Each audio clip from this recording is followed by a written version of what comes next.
Hi అండి. ఇవైతే కూరల చింతకాయ విత్తనాలండి. ఈరోజు గార్డెన్‌లో కూరల చింతకాయ విత్తనాలైతే నాటు వేసుకుంటున్నాను. ఇదిగోండి ఇక్కడ గ్రో బ్యాగ్‌లో అయితే హోల్స్ అయితే చేసుకుంటున్నాను. మరీ లోతుగా అయితే చేసుకోవద్దండి. ఒక 1 ఇంచ్ వరకు అయితే సరిపోతుంది. ఇలా చేసుకున్న హోల్స్‌లో అయితే విత్తనాలైతే వేసుకుంటున్నానండి.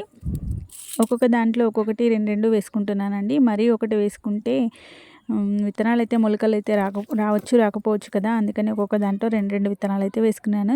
ఇదిగోండి చూడండి ఎంత బాగా మొలకలొచ్చాయో.